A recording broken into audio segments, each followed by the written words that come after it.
بسم اللہ الرحمن الرحیم۔ السلام علیکم۔ حضرت خالد بن ولید اسلام کے ایک عظیم سپہ سالار تھے جس نے فارس سمیت بہت سی سلطنتوں کے چراغ بجھائے۔ آپ کی شجاعت اور بہادری پر رسول پاک صلی اللہ علیہ وسلم نے آپ کو سیف اللہ یعنی اللہ کی تلوار کے لقب سے نواز رکھا تھا۔ ویڈیو میں آگے بڑھنے سے پہلے نئے آنے والے دوستوں سے گزارش ہے کہ یوٹیوب چینل نین ٹی وی کو سبسکرائب کر لیں۔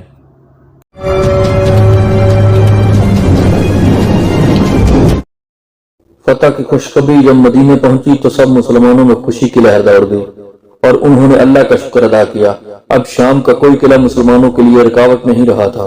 باذتینی حکمران ہرکل نے جب اپنی شکست کا حوال سنا تو اپنے اہل و عیال اور ساز و سامان کے ہمراہ قسطنطنیہ فرار ہو گیا اور جاتے جاتے شام کی سرزمین سے مخاطب ہو کر کہا: اے شام، تجھے جدائی پانے والے کا سلام، تجھے الوداع کہنے والے کا سلام، کیونکہ دکھائی نہیں دیتا کہ وہ کبھی لوٹ کر تیری طرف آئے گا، کوئی رومی کبھی تیری طرف لوٹ کر آئے گا مگر ڈرتے ہوئے۔ اے شام، تجھ پر سلام، کتنا اچھا ہے یہ ملک جو دشمن کے ہاتھ لگا۔ اب آخری قلعہ بیت المقدس تھا جسے مسلمانوں کو فتح کرنا تھا۔ تمام مسلمان دستے حضرت ابو عبیدہ بن جراح اور حضرت خالد بن ولید کی قیادت میں بیت المقدس پہنچے۔ مسلمانوں نے بیت المقدس کا محاصرہ کر لیا مگر وہاں کے لوگوں نے جان لیا تھا کہ اب جنگ محال ہے، لہٰذا انہوں نے امن کی شرط طے کرنا شروع کر دی۔ انہوں نے یہ شرط طے کی کہ حضرت عمر خود مدینہ سے آ کر بیت المقدس کا قبضہ اپنے ہاتھوں میں لے۔ مسلمانوں نے یہ شرط تسلیم کر لی۔ حضرت عمر رضی اللہ تعالی عنہ ایک غلام اور اپنے اونٹ کو ساتھ لے کر مدینہ سے بیت المقدس کی طرف روانہ ہوئے۔ اسی موقع پر وہ مشہور واقعہ پیش آیا۔ آدھے رستے پر حضرت عمر خود اونٹ پر سواری کرتے اور آدھے رستے پر ان کا غلام اونٹ پر سوار ہوتا۔ وہ پیدل چلتے۔ جب آپ بیت المقدس میں داخل ہوئے تو حالت یہ تھی کہ آپ کی پیدل چلنے کی باری تھی اور آپ کا غلام اونٹ پر سوار تھا۔ اس شان سے مسلمانوں کے خلیفہ اور سپہ سالار، شام اور عراق کے فاتح بیت المقدس میں داخل ہوئے۔ عیسائیوں کی کتابوں میں بھی یہی درج تھا کہ جو شخص بیت المقدس فتح کرے گا وہ اسی شان سے شہر میں داخل ہوگا۔ وہ پیدل اور اس کا غلام اونٹ پر سوار ہوگا۔ پھر انتہائی امن و امان سے پورا شہر حضرت عمر کے حوالے کر دیا گیا۔ حضرت عمر گرجے گھر میں داخل ہوئے تو نماز کا وقت ہو گیا۔ پادری نے آپ سے کہا کہ آپ ادھر ہی نماز ادا کر لیں۔ آپ نے انکار کرتے ہوئے فرمایا کہ آج اگر میں نے یہاں نماز ادا کر لی تو مسلمان اس گرجا گھر کو مسجد میں تبدیل کر دیں گے۔ پھر حضرت عمر نے گرجا گھر سے باہر آ کر نماز ادا کی اور وہ جگہ جہاں حضرت عمر نے نماز ادا کی وہاں بعد میں مسجد کی بنیاد رکھی گئی جو کہ آج بھی مسجد عمر کے نام سے پہچانی جاتی ہے۔ کئی سو سال بعد جب عیسائیوں نے صلیبی جنگوں کے دوران مسلمانوں سے بیت المقدس دوبارہ چھینا تو مسجد عمر ہی وہ مقام تھا جہاں مسلمانوں کا اتنا قتل عام کیا گیا کہ مسلمانوں کا خون عیسائیوں کے گھوڑوں کے ٹکنوں تک جا پہنچا۔ اس کے برعکس جب حضرت عمر نے بیت المقدس فتح کیا تو ہر شخص کو امان دی گئی۔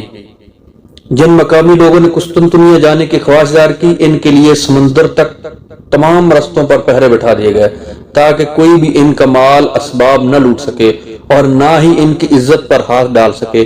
جو امن کی شرائط کے تحت جانا چاہتے ہیں ان تمام لوگوں کو شان سے رخصت کر دیا گیا۔ بیت المقدس کی فتح کے بعد صرف حمص کا شہر ہی باقی بچا تھا جو بہت جلد مسلمانوں نے دوبارہ فتح کر لیا۔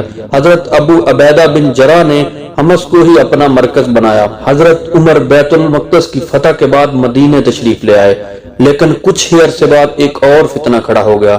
رومیوں نے 2 لاکھ فوج کے ساتھ مصر کی طرف سے شام پر حملہ آور ہو گئے اور ان کا ہدف حمص کا شہر ہی تھا جہاں حضرت خالد بن ولید اور ابو عبیدہ بن جراح اپنے چھوٹے سے لشکر کے ساتھ قیام پذیر تھے۔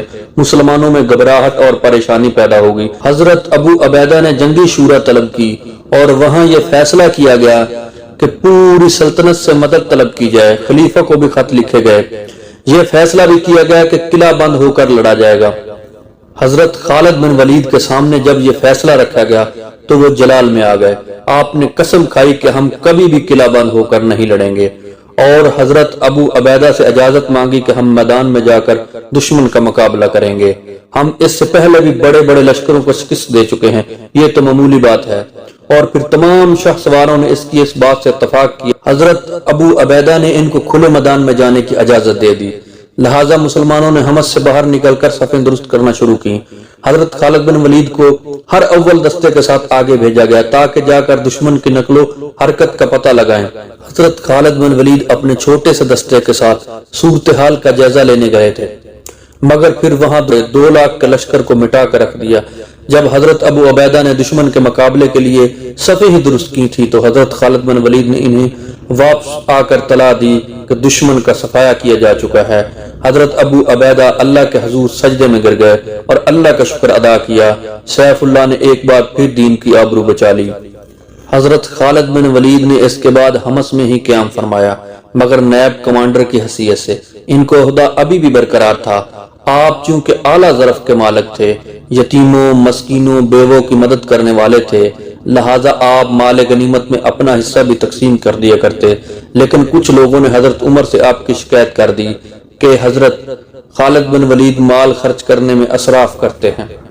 اس سے پہلے بھی جب خالد بن ولید کی شکایتیں حضرت عمر تک پہنچی تھی تو آپ نے ان کو سپہ سالاری کے عہدے سے معزول کر دیا تھا۔ اس معزولی کی وجہ یہ بھی تھی کہ لوگ حضرت خالد بن ولید پر بہت زیادہ یقین کرنے لگے تھے۔ حضرت عمر نے یہ سوچ کر ان کو سپہ سالاری کے عہدے سے معزول کر دیا کہ کہیں اللہ پر بھروسہ اور توکل میں کمی نہ آ جائے۔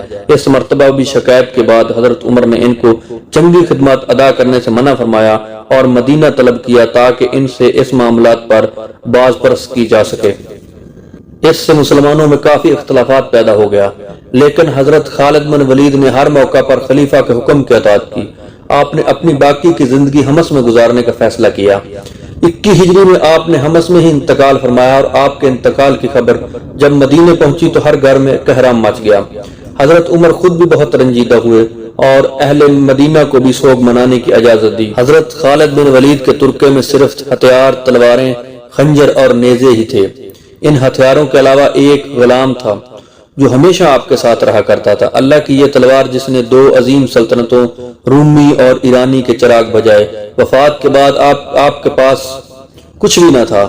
آپ نے جو کچھ بھی کمایا اللہ کی راہ میں خرچ کر دیا، ساری زندگی میدان جنگ میں گزار دی۔ حضرت خالد بن ولید کو اللہ تعالیٰ نے بہت سے بیٹوں اور بیٹیوں سے نوازا تھا، مگر آپ کی اولاد کا بڑا حصہ آپ کے انتقال کے بعد شام میں طاعون کی بیماری کے باعث شہید ہو گیا۔ حضرت ابو عبیدہ بھی اسی طاعون کی بیماری سے شام میں شہید ہوئے تھے۔ حضرت خالد بن ولید کی جنگی فتوحات کے بارے میں صحابہ کرام نے گواہی دی۔ ان کی موجودگی میں ہم نے شام اور عراق میں کوئی بھی 2 جمعے ایک شہر میں نہیں پڑے اور اگلے جمعے نئے فتح کیے ہوئے شہر میں ادا کرتے تھے، یعنی ہر 2 جمعوں کے درمیانی دنوں میں ایک شہر ضرور فتح ہوتا۔ بڑے بڑے جلیل القدر صحابہ سے حضرت خالد بن ولید کے روحانی تعلق کی گواہی بھی دی۔ حضرت ابو طلحہ نے خالد بن ولید کی وفات کے بعد صحابہ کو قصہ سنایا۔ آپ کو ایک بار 40 مجاہدین کے ساتھ رومیوں کے علاقے میں بھیج دیا گیا۔ وہ سب رومیوں کے بڑے لشکر کے نرغے میں آ گئے۔ صورتحال بہت کشیدہ تھی۔ اس موقع پر حضور صلی اللہ علیہ وسلم حضرت ابو عبیدہ کے خواب میں تشریف لائے اور فرمایا کہ فلاں جہاں خالد بن ولید پریشانی میں ہے، جاؤ ان کی مدد کرو۔ حضرت ابو عبیدہ اپنے لشکر کے ہمراہ وہاں گئے اور ان کی مدد کی۔ یہ حضور پاک صلی اللہ علیہ وسلم کے ساتھ آپ کے روحانی تعلق کی ایک مثال ہے۔ حضرت خالد بن ولید نے حضور پاک صلی اللہ علیہ وسلم کے بال مبارک جو کہ آپ نے حج کے موقع پر سنبھال لیے تھے کو اپنی ٹوپی میں پرو رکھا تھا۔ یوں حضور صلی اللہ علیہ وسلم کا لمس ہمیشہ آپ کے ہمراہ رہا۔ وہی لمس ان کی اصل طاقت تھی جس کا وہ خود بھی کئی بار اعتراف کرتے تھے۔ حضرت خالد بن ولید کی زندگی پر نظر دوڑائی جائے تو اس بات کا جائزہ لیا جائے کہ وہ کون سے عوامل تھے جن کی وجہ سے قبیلہ قریش کا ایک جنگجو عالم اسلام کا ایک عظیم سپہ سالار، کمانڈر اور عسکری حکمت ساز بنا۔ تو یہ بات سامنے آتی ہے کہ ان کی جنگی حکمت عملی بہت ہی غیر معمولی تھی۔ انہوں نے جو جنگی طریقہ اختیار کیا وہ اس زمانے کے لحاظ سے کئی 100 سال آگے کا تھا۔ ان کی جنگ حکمت عملی اور اس وقت کے اعلیٰ ترین اذہان بھی نہیں سمجھ پاتے تھے۔ ان کی ذاتی دلیری، جرت، شجاعت، بہادری اور خطرات میں کود پڑنے کی عادت، جنون اور عشق کی حد تک یہ شوق کہ وہ اللہ کی راہ میں جہاد کریں، وہ تمام عوامل تھے جنہوں نے آپ کو سیف اللہ بنایا۔ بعض کتابوں میں تو یہ بھی لکھا ہے کہ آپ صاحب کشف و کرامت مجاہد تھے۔ اس سے بڑی کرامت اور کیا ہو سکتی ہے کہ انہوں نے 90 مجاہدین کے ساتھ 90,000 کے لشکر پر حملہ کرنے کا فیصلہ کیا۔ وہ کون سے ایسے راز تھے جو ان لوگوں کو معلوم تھے؟ آج کے تاریخ دان ناواقف ہیں۔ وہ کون سی ایسی قوتیں تھی جو ان کے ساتھ کام کرتی تھی مگر آنکھوں سے نظر نہیں آتی تھی؟ اگر ایسی قوتوں کا کوئی وجود بظاہر نہ تھا تو 90,000 کے لشکر کے مقابلے میں 90 مجاہدین لے کر جانے کا فیصلہ کیسے ہو سکتا ہے؟ لیکن حضرت خالد بن ولید کو معلوم تھا کہ ان کے پشت پر کون سی روحانی قوتیں کار فرما ہیں۔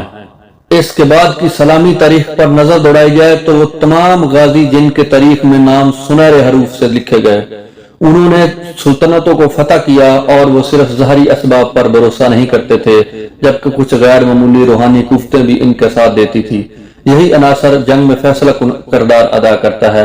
حضرت خالد بن ولید وہ پہلے عرب مجاہد تھے جنہوں نے عالم اسلام کی سرحدیں جزیرہ عرب سے باہر پھیلانے میں اہم کردار ادا کیا۔ آپ کے بعد آنے والے سینکڑوں غازی آپ کے نقش قدم پر چلے اور یوں عالم اسلام کی سرحدیں وسیع سے وسیع تر ہوتی چلی گئی۔